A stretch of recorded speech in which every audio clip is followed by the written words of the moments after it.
Welcome to Never Shut Up. It's your boy Marcellus Wiley. Loving life. Had a great weekend. It's a monsoon out here in LA. We ain't gonna talk about none of that. We're about to talk about this show and learn some life lessons as we cover sports and entertainment and the media like the media covers everyone else. Make sure you guys go to projecttransition.org and log on. Be a supporter of the team. Help them itty bitties become the greatest version of themselves. Recurring donors, you get the book sent to you straight to the crib. All right, let's talk about my Los Angeles Chargers. Even though I know they used to be the San Diego Chargers, when I played for them, wore that lightning bolt, buck, buck, buck, used to buck that boat, all the greatness that we have had. Not all of it, because we didn't get over that hump just yet. Was in the Super Bowl mid-90s. Other than that, lots of talent. Not necessarily the best results, right? 14-2 record, 13-3 record. Julius Sayal, Rodney Harrison, LaDainian Tomlinson, Drew Brees, Phillip Rivers, Sean Merriman, that dude. Like, we've had some dudes. Natron Means, but what has happened to the Chargers? How come they can't get over the hump? So that makes everyone get a little bit uptight because they can't figure it out, right? What is this? Is it the weather? Is it the culture? Is it the coaches? Is it the ownership? Right? You're perplexed. So here's a theory, because now that they have elite level of coaching, not to say they haven't had it before. Marty Schottenheimer was in that building. Don't do that. But now they have Jim Harbaugh. So the expectations are sky high, which means they should finally get over the hump. Well, it's also because they have Justin Herbert at quarterback. And with Justin Herbert, with a Jim Harbaugh, now you're starting to say, what's the excuse? No excuses. Okay. All that said, my man Emmanuel Acho continues on his rant about Justin Herbert.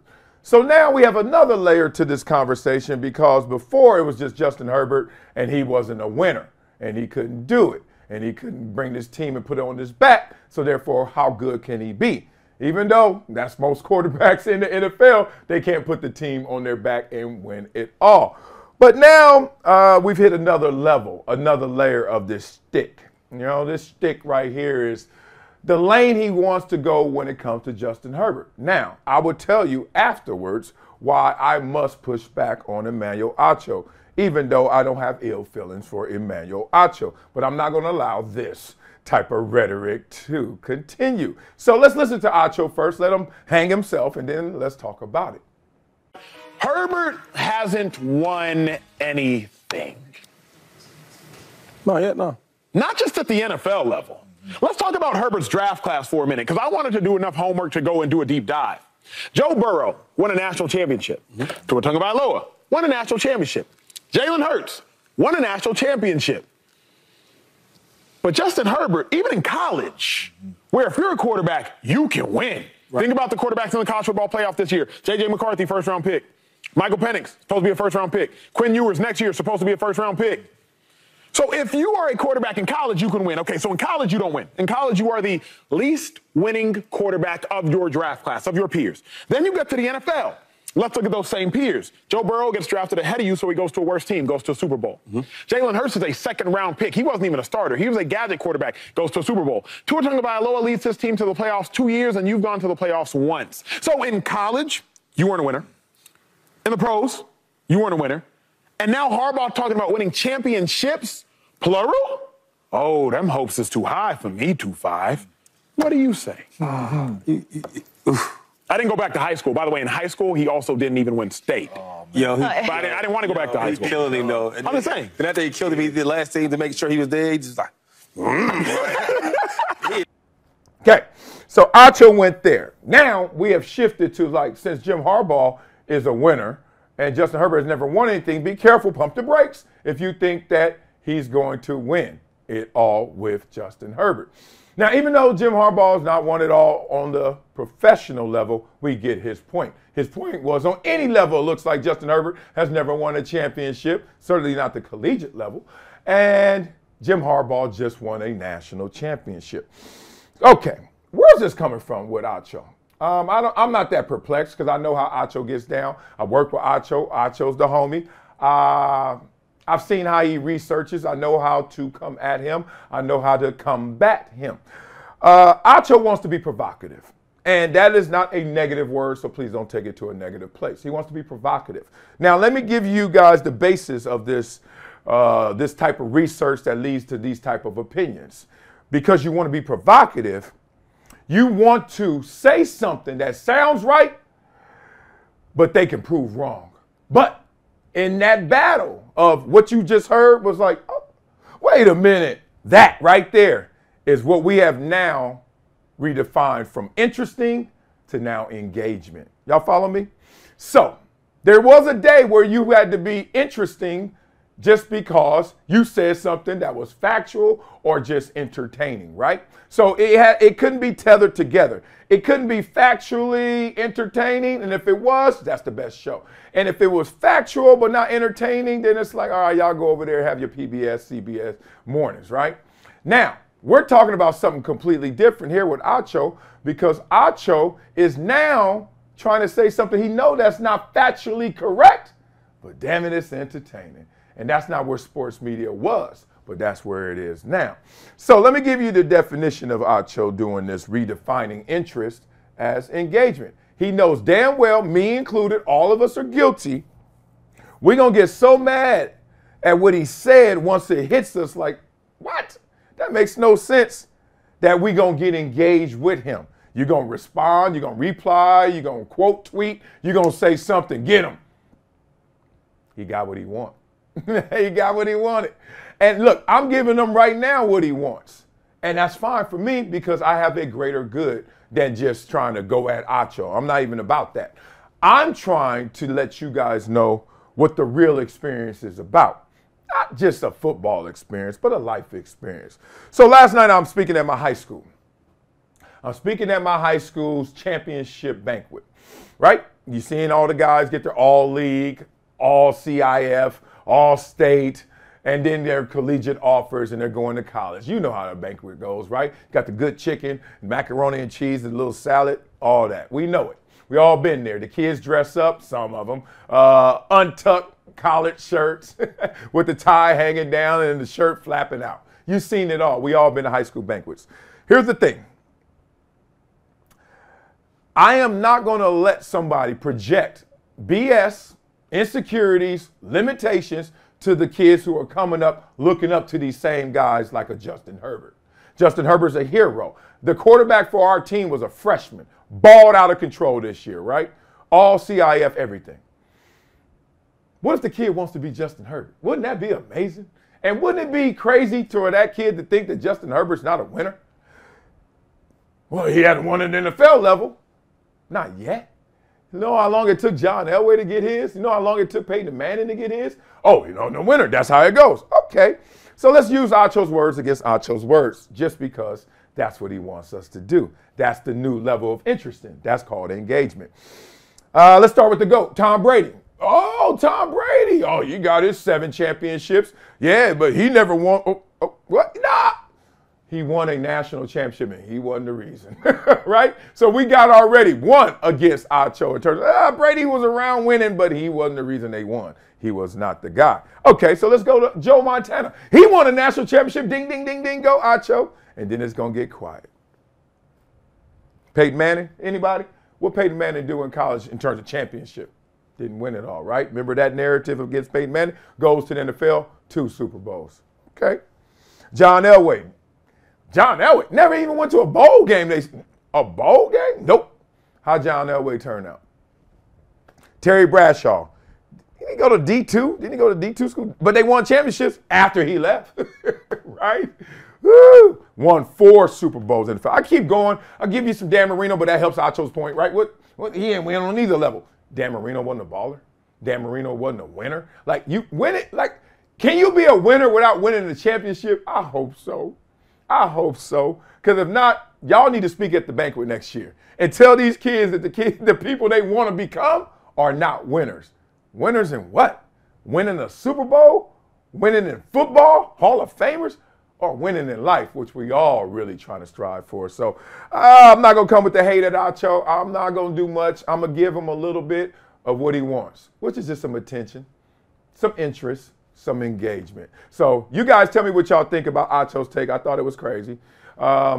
I'm trying my best to stay positive. We can get to some gangster if you want to. He talking about my Chargers a little too much, and he talking about a great player. Like, the weirdest thing is he talking about a great player who won't ever snap back. So it's kind of weak. It's like, not only are you punching up, you hitting him in his feet, and he like, man, he gonna stomp you like a jelly bean. He bad. But more than that, you know you ain't gonna get no response from this dude, man. Let the dude live. Let him be great in his own way. All right, now let's talk about this one. Now, this is kind of the level I really want to get at it. Kwame Brown and Gilbert Arenas. This happened about a few days ago. I caught it, and I was like, at first, I was like, what? I had to do some homework on it. I was like, there's no way this is coming out on the airwaves recently. Yeah, that's what they say. That's what these streets is talking about. Okay, so I think there's a huge life lesson in this. When you sit around and let somebody just go off. Kind of like with me and Acho, just let them do it. Talk about Herbert. Go ahead, go ahead. And I kept seeing the clips, and I was finally like, man, come on, dog. So sometimes people just don't really respect that you sitting there watching them will ever clap back, right? Well, Gilbert Arenas got a wake-up call, my dog, from Kwame Brown, talking about their early encounters and why does Gilbert keep Kwame's name in his mouth. Take a listen. About me. This is the thing that you don't understand because you stupid. The only reason why they ask you questions about me, boy, is because you not media trained. Any dumb motherfucker that'll talk about a black woman the way you did, and you black, and your mama black, nigga, stop trying to act like you smart. You a dumb motherfucker, and they got you up there because you say stupid shit like you said in rookie transitional camp that you wanted to be a motherfucking pimp. And I did dumbass nigga, I said I wanted to build apartment buildings for women, nigga. I did that. I said I want to be a pimp. And that's what you're crying about, right? If you ain't got to talk while I'm talking. I'm going to let you talk. The reason why you so mad, nigga, and always talking about me, if you would ever been the #1 draft pick, Agent Zero, a nigga who spent up all their money their first year and had to borrow money, a dumb motherfucker who had the keys to the gym and had everything in their favor and then lay guns on their seat, a bitch-ass showboat nigga that go to jail and have all his homeboys go to jail in D.C., and they cover it up because Ernie Grunfeld was you had Ernie Grunfeld in your pocket. Nigga, come on, nigga, you ain't no man, nigga. You better stop running your motherfucking mouth, nigga. You mad at me because I ain't mad at shit. Why you keep saying I'm mad? You them white boys taking somewhere else. What do I have to be mad about? This show just changed in rating. Yeah, love it, love it, love it. Amazed. Because I've been in this experience before, been a rookie before. You've been there first day on the job. You know how it goes.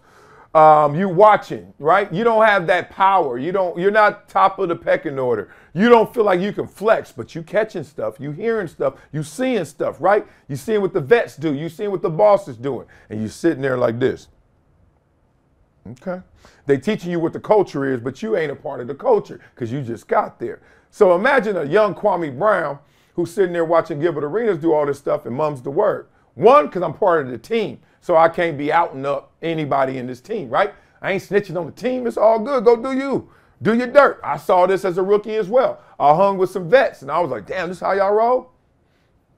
Zip. Mum's the word. I get it. But then some people will take it too far. Maybe Gilbert did in this situation because obviously Kwame didn't feel like he wanted to hear his name anymore. Now, we know what Stephen A. did, and I think Gilbert must have did some version of that. I don't have those receipts. But the point is, he was done with hearing about his name without saying something back. So then he had to hit him with the U-turn. And people don't always take you in full respect. People don't take you at your fullness when you don't clap back at their ass, right? Right? They take you for granted. And when you don't respect somebody and take it for granted, especially when that person is like, oh, I'm still growing. I'm getting my man bones now. Now let's talk about it, partner. I'm up on that pecking order now. I got my platform, or I've earned my stripes. Remember when you, boy, ain't nothing worse than when you see somebody you ain't really cool with. They say, remember when? You know it ain't going to go down a good space. So this is the chickens coming home to roost right now. And it's crazy because Kwame clapped back on him with real receipts, real heat, real temperature check. Like, not this, I'm going to just say some stuff and yell at you and see how you take it. Nah, I was there. Nah, you've been BSing. And this is, to me, the greatest life lesson because it just seems like with all these platforms and all this information out there, now people are starting to read, not only between the lines, but reading people their rights.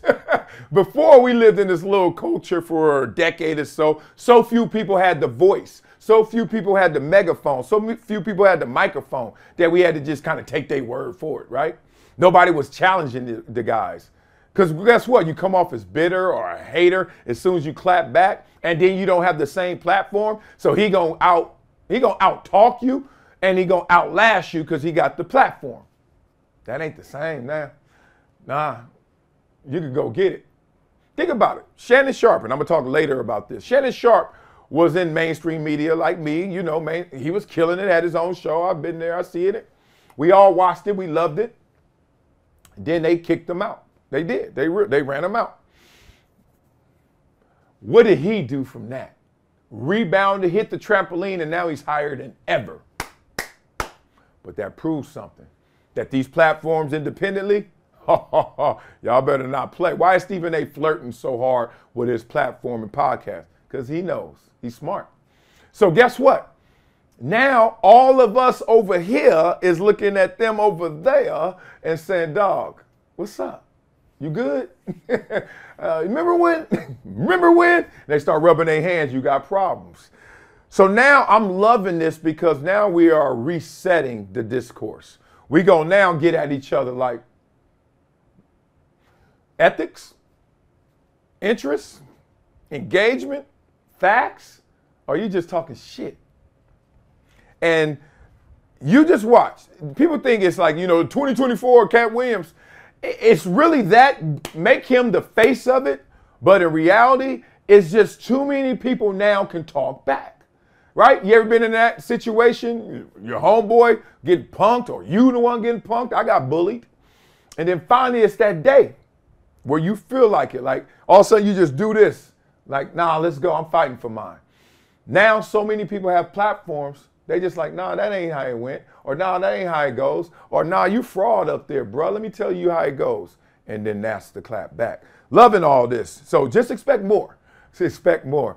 I keep it 10 toes down, man. I could be right, I could be wrong. I ain't even into that conversation, I don't care. You know what I care about? I'm real. Now, so the real ones out there, they're going to get them in their scope. Everybody else, they're going to have to run. Ricky! And y'all going to see what happens. So tell me, what y'all think of Kwame clapping on Gilbert? That was some gang. That's something I ain't heard since my uncles. He went at him. I love it. And what do you think about this type of energy? Y'all here for it? Y'all here for the course correction? Or are you just like, nah, man, I liked it when I was under my spell and everything they said I believed? Let me know what y'all think. All right, tell me what y'all think about this one. Whoopi Goldburg sharing her views on Black Republicans. Wow. I don't watch The View. I think it's just because of the time. I think it comes on like in early mornings or something, right? So anytime I don't give a damn if Super Bowl come on early morning. I'm like, I'm from LA. You know what I'm saying? LA, Super Bowl, what time? Oh, 10 o'clock? All right. I don't even be watching them 10 o'clock games half time. And that's why they be putting the bad games up early most of the time. They put the bad games early. But in all seriousness, this is sad. This is sad. When I saw this, I was like, what? Oh, man, just listen to Whoopi Goldberg. And what she's trying to say is she's teeing up her guests to talk about the state of Black Republicans and Black America and how the Black Republicans, not putting words in her mouth, seem like the problem. The grifters, as she would say. Listen to Whoopi talk about it. You describe the current era of Black Republicans as grifters, and I say that's the right word for them. But you need to explain to people what you mean when you say it, and what made you decide to write this book? Well, first and foremost, I wrote this book because I care about this country, and I've been so saddened at the direction that it's going in under the Republican Party. It's really broke my heart. And when you think about the original Black Republicans, They were the first progressives. They were the ones that pushed Abraham Lincoln into emancipation. They were the ones that forced him into glory. After the Civil War, they are forming communities that will help black folks and poor white folks. So I wanted to examine, how did black Republicans go from Frederick Douglass to Clarence Thomas? Yeah. How did we get here? How did we get here? And so what I realize is now, the current version, they are grifters. And what I mean by that is somebody who is hustling and scheming, that will say anything and do anything to get access to power, even if it means demeaning your own community. And in many ways, they provide racial cover for the issues in the Republican Party. So this book is also about the downward spiral of racial politics in the GOP. Okay, y'all caught that? Okay. I'm always amazed. Now, I'm not going to get into my politics because my politics is all over the place. Now, we can have that conversation when we have our DAT therapy sessions, and we're going to have some DAT therapy sessions. But my politics is all over the place. Why? Because the people are all over the place. My politics chase the people. I chase the policy, and I chase the person's heart that I can read from what I can perceive, right? That's it. Like, I'm like, what you talking about? All right, and then that. Okay, so let's get into this. This whole division, this whole Democrat, Republican, and y'all banging like y'all cripping in blood, and it's silly to me. You can vote how you want to vote. Nobody cares. But why you got to then bang on the other one is the craziest part about it. Okay. Now you're saying because those policies will hurt me. So that's why I'm trying to strike first. That's why I'm coming with the hate, because I don't like your policies, which will affect me. I guess that's your justification. But I'm always amazed when it comes to this discussion, when it's Democrat and Republican. We know the stereotypes. We know how they get down. But most liberals, Democrats, I'm amazed how they preach equality for all, right? They always say that, right? I've been there. You know, honk, honk, equality for all, right? Empathy, and every voice needs to be heard. And then they always the same ones that spit that venom as soon as somebody disagree with them. Well, you know how many times, it's like when you go to church. It's the same thing at church. Everybody's sister over there, sister soldier, she's so sweet. Ain't a honey in the front row, she's so nice, big hat. Soon they leave church. Somebody cut them off, or somebody bump them, or somebody step on them. What? You see the devil come out like that. It's just crazy to me how people flip like that. And so I'm tripping off of you mad and banging on somebody who just supports a different version of this perceived reality, right? Or they want to go up the mountain a different way than you, but I see you at the top. Because human beings are uniquely the same. We all want the same stuff. We just go about it differently. But why are you mad? Like, if I went hiking and you said, hey, big dog, I'm going to go that way, but I see you at the top. You know what I'm going to say? Okay, I see you at the top. Put my AirPods in and get it. I'm not going to be like, hey, what? We're supposed to do this together. If we don't do this together, it's not going to happen. Yes, it is. It's going to happen. You ain't running for me. You ain't jumping in my body running this hill. So what the fuck? Let them go. It's crazy how we bang on each other in this country. Now, what's crazier than this is it's Black History Month, right? The celebration, the shortest month for the black people who come up short, right? That's what they try to say. I love when I hear those jokes. But in all seriousness, Black History Month.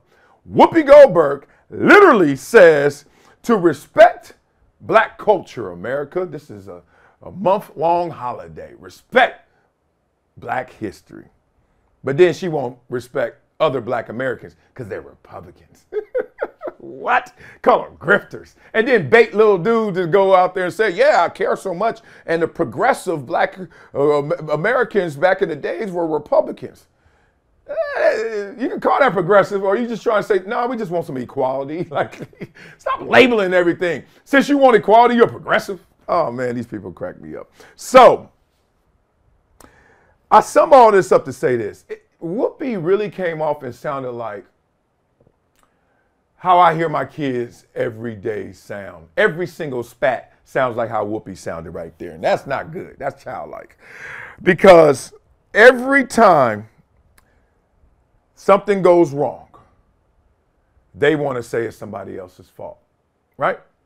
I hear it on the daily from my kids. Every time something, I can hear it, bah, bah, bah, bah. Daddy. Daddy, guess what Araya did, Daddy, Olivia? Never, Daddy, guess what Daddy, you know what I just did? And then, none of that. We live in this place together, y'all. I mean, you think you're going to win trying to talk about them going up the different side of the mountain as you, or vice versa. That ain't how we win, because when we ain't going to get to the top, 1, and 2, even if we did, who up there with you? And how's it going up there? Black History Month? This how you come at black people? Oh, man, ain't nothing worse than somebody walking around talking about, I love everybody, but I hate them. So silly. Oh, like I said, this ain't about politics. Y'all can vote for whoever y'all want to vote for. Give me the 2 candidates. Looks like it's going to be Trump and Biden. Okay, I would love to see that debate this year. I just got to see it. I don't know if Biden got that 4th quarter in him. That's all I got to say. And I don't know if Trump going to get too many unnecessary roughness penalties. You know how the game go. So let's see it. But that's when I'll make my decision. If those are the 2 candidates, we'll see. Looks like it's going to be. So y'all tell me what y'all think of Whoopi Goldburg and her comments. Like, is a black Democrat better than a black Republican? What? Like, first of all, y'all ain't even be knowing half the time who really voting for who, because y'all water coolers be having it skewed. Your water cooler make you think everybody on this side. Nah, it's a lot of people just don't want to deal with your BS. They ain't gonna say nothing. And that's the way it should be. You got your own opportunity to vote in your own privacy in that voting booth. So what do y'all think of black Republicans, black Democrats, and what do you think of Whoopi Goldberg? And what's the biggest misconception about black Republicans and black Democrats? I'm trying to unify on this show. I understand. I know a lot of other ways I could do this show and make it go get a little Kwame Brown up in here, but I ain't built for that, and that ain't what I'm trying to leave my family and my kids. So we're going to talk about it in these ways. Even though Whoopi sounded a little off today, Whoopi was tripping, we still going to show respect for her, but we also going to show and highlight the disrespect she's not showing. The disrespect she actually showing for everybody else. So beat it up in the comments. Let's talk through that. All right, y'all, coming up next on Never Shut Up, quick one. Funk up some comments. Wileyism. Get up out of here. Next on Never Shut Up, Brinks TV and Reach TV. Whoopi, Whoopi, Whoopi.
Welcome back to Never Shut Up. It's your boy Marcellus Wiley. Oh, y'all like this? Well, go on Brinks.tv with your 1,000 free Brinks bucks. We'll hook you up with. Get some of this merch. This is the Never Shut Up brand. I like this peachy over here, right here.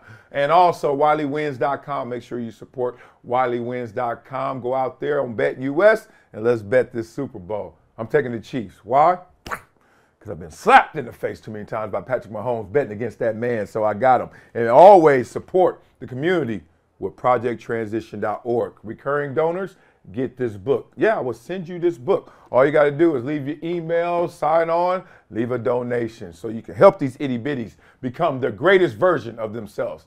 To help them become Justin Herberts. Oh, that's not good, huh, Acho? Boy, stop. All right, let's get into this. Let's funk up some comments. Funk up some comments, yeah. I'm talking about Brock Purdy. Purdy gets treated opposite of Mahomes. Mahomes will have an uneventful game, and people say that he did it exactly what was required to win. While Purdy could probably win the Super Bowl this season, it would still be called a glorified backup. Yep, we stuck in our ways, man. You already know. It's confirmation bias. When you come in as a Mr. Irrelevant, I'm going to think forever you Mr. Irrelevant. It's kind of like the girl in school that wasn't cute, and then you see her when she's older, you're like, damn, you're fine. And then it's still a little lag, like, man, I remember you wasn't pretty. Man, I remember, and oh, trust me, she'll remind your ass you wasn't fresh back then. I went through that. So it's like, we let go slowly, as they say. If being a quarterback was a test, would it be harder or easier than running back, D-end, tight end? It's like saying you can ace basic algebra, but think you're better at math because I'm getting a B- in calculus. Grade them on the difficulty curve. They're not really playing the same game. This isn't golf or tennis. Yeah, I mean, quarterback's hard, dog, hard. Cornerback is hard, dog, hard. D-end, not the most difficult. I can't lie. Middle linebacker, hard, dog, hard, etc. I could keep going down the list. I just hate the media stance that there's 3 categories: elite, game manager, and trash. There's a level between elite and game manager and a level between game manager and trash. Preach. You can be a solid quarterback, which is what Purdy is. He's not elite, but he's better than a game manager as well. Well, he's about to get elite results. I mean, he's in the Super Bowl, so that's elite results. You know, number 2 at worst this year in terms of results. He had elite stats. I'm not going to say he can't be elite. It's just, I don't care. Look, Phillip Rivers threw the ball like this. He shot putted it. He became elite. He became one of the best, right? Like, I just don't understand. You don't have to just win it all to be elite. Like, what? Barry Sanders wasn't elite? Oh, he didn't play quarterback. What? That was a running era. What are you talking about? Oh, man, leave it alone. Leave it alone. I get what you mean, Wiley, regarding the authenticity discussion. It's not just a black thing, though. Those conversations happen in every community. Oh, I say that every time. If you had an Amish man walking around without a long beard, his community would give him the side eye. I think it's more about having positive cultural norms and understanding that it's okay to borrow from other people as they borrow from us. Yeah, that is one thing. That's why I don't get into the race stuff. Go ahead, have fun, call me what you want, don't care. Didn't make me, can't break me. I'm just saying, I am not the one to think that problems are exclusive to me. That's so stupid. Like, man, everybody got it tough, everybody got it good. Like, man, do you know I go places and they roll out red carpet? This week, Super Bowl. Hang around me this week at Super Bowl, see how fresh I am. I'm black. Oh, but they're going, I know we got problems like everybody else got problems. That's all I'm saying right here. And I think what's unique to the black experience will be this. It's hard to, as a culture, to let go and share and borrow. And also, like, this whole, like, appropriation. Like, we can't lend stuff out and we can't borrow from others. It's like, that's tough. When you see black people like, that's white. What? What is white? They don't even have a definition of it, but we gonna do it. And to flip, you know, like a black girl, like black girls got braids and then the white girls sit down on vacation in the Bahamas and get braids too. You trying to be black. What? I'm like, man, y'all tripping. Sportscasters, everyone clowns people on TV online. The internet is not a real place. That's why they don't do it in person. It's not because they are afraid. It just shows how fake people are. Yeah, people are fake and afraid. Like, not afraid like we ain't gonna fight. Just afraid to express what they really feel. That doesn't, fear is not just I don't want to fight or I do want to fight. No, it's like I don't even want to engage. There are people, that's what we were talking about with the Republicans and Democrats. People don't want to engage, so they fake. And they scared to be real. You get it? It's not always like, man, what's up? I ain't scared of you. It takes so much control not to fight. It takes so much control not to slap somebody upside their head. It takes so much control not to always confront somebody. You know what? You know, don't want to know how I know? Because that's me. Man, you know how strong you are when you just can walk something off? I would tell my kids that, like, dog, when somebody tells you something you don't like, say, ooh, you talking funny, and walk away. Somebody clown my kids, my goal for them, and I hope they get there is, ooh, you talking funny, and walk away. Their teachers are reinforcing that as well, so we'll see where it goes. All right, y'all. Y'all know how we finish every show. We're with a Wileyism. Yeah. What's Wileyism today? Walking with a friend in the dark is better than walking alone in the light. Now, I ain't going to lie. This challenges me because one of my issues is relying on the team. Delegating, right? I will do something in the middle of it, like, why am I doing this? I should just delegate this out, right? Or emotionally, why am I taking on all this burden? I should share with my wife. I talk to my best friend all the time about vulnerability. Like, dog, women love vulnerability. You want to make sure your woman loves you? Be vulnerable to her. Watch her turn that maternal instinct on and mop up all your problems. And that's all they want to do. Oh, they took care of you, right? That's what they love. So I learned, unfortunately, I had to tune out a lot of people just to get where I was going to focus. Because a lot of people around me wasn't focused. Let's be real. I mean, I ain't mad at you, but I'm like, I ain't about to follow your ass either, right? So I turned them off, and now I can't lie to y'all. It's kind of hard to turn them back on. It's kind of hard to always turn on my surroundings. I could be around somebody going like this, yeah, okay. And I'm gonna think about that. And then I think about it, and I'm like, I ain't doing that. Then they ask, I say, man, I'm not doing that, right? Because I got this distance. Even though that may work, let it work for you. I'm gonna do this. So walking with a friend, I don't always walk with my friends in the dark. I don't. My friends are always there for me too, and I'm always there for my friends. But I don't intentionally seek that. It's kind of weird. But I tell you one thing, it beats. Walking with a friend beats that lonely walk by yourself. That includes your kids. See, a lot of people try to hide and be like, I don't need nobody. But, and then they start but statement. But my mama, but my daddy, but my kids. I don't need no woman. Oh, Shaq talking about, I ain't gonna never open up to a woman. I never open up to a woman. Well, it's kind of tight up in there. It's kind of closed up in there. There's some dead air in there. Smell like uncle. We used to say everything that real tight, smelly, smell like uncle. Open up, y'all. Share that experience. Whew, that casket is just for you. But boy, before you hit it, before you get in it in that velvet coffin, share this experience with everybody. It's amazing. So I'm working on that. I know a lot of people out there are as well. Somebody came up to me yesterday and said, dude, the fact that you talk about sports, entertainment, and life in such enriching, inspiring ways, he's like, I'm serious. You get me through my day, dog. And I was like, that's all I need. All right, one at a time. Love for you guys, man. But remember, walking with a friend in the dark is better than walking alone in the light.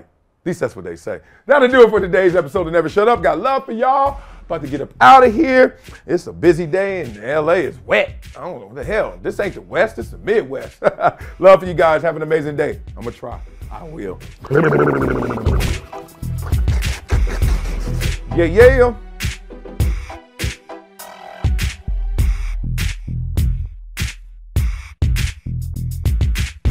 Stage a lot faster. Oh, I'm so honored. I'm so inspired to be here, and thanks Shine Global for this award, to be recognized for doing the right thing, to be recognized for doing good things, and trying to inspire others for their own greatness. I'm just a kid from Compton who, at an early age, had to look inside to find my opportunities, because on the outside, there were so many whispers and sometimes yells of I couldn't make my dreams a reality. And thought that was very unfortunate, but I was thankful that I never internalized that chorus that was around me. I was a kid that understood that you had to be greater than your greatest excuse. And I had a lot of excuses. I had a lot of reasons to have self-doubt. But I was able to develop my inner power, discover that inner power, and make sure that I showed the world exactly who I wanted to be. And it was really simple for me. It was to make my dreams a reality. There was nothing more to it. And as I now stand here, just a few miles from where I grew up, where that adversity still is strong, and as we see through these movies, that it's worldwide, not just in our locale. You see the suffering, you see the gangs, you see the drugs, you see the poverty. And there's always one common escape. It's that inner power, it's that ambition. It's having a voice that's louder than those surrounding voices. And I'm on a mission, a global mission, to make sure that that inner power inspires all to not only give, but to receive the blessings that come from giving. And I'm up here right now as a guy who's challenging everyone to give their 3 T's. That's time, that's talent, and that's treasure. Human capital, financial, whatever it may be. Let's invest in each other because we all have to coexist here together. And as I look around and I have a foundation that really inspires these kids to become their greatest version of themselves and to look in the mirror to make sure that they're greater than their greatest excuse. It gives me my greatest passion. I was a kid who wanted to be a school teacher, but because of my height, weight, and speed, I became a football player. So I took that helicopter ride up as high as I could, but as I was ascending, I never forgot that I was once one of those fork-in-the-road kids who was shot at many times, who had to navigate around adversity every single day, who had to waste so much of his brain power just trying to get home every day. And so many experiences that sometimes you become desensitized to. But in reality, that is someone else's reality. So I'm so thankful to stand in front of all of you guys as an example of the kids that we're trying to affect, the underserved, the underprivileged, those who are told that their hardships are greater than who they are. But hopefully we can inspire them all to look inward, because everything they want out there is already in here. Appreciate you guys. BetUS, America's favorite sportsbook, where you can bet on everything, anytime. Sportsbook, casino, horse racing, live betting, and more. We have the best bonuses in the industry. That's right. Get a 125% sign-up bonus, and to celebrate our 30-year anniversary, we're giving up to 30 risk-free bets, a truck, Super Bowl tickets, and more. Don't miss out. Play smart. Join now. BetUS, where the game begins.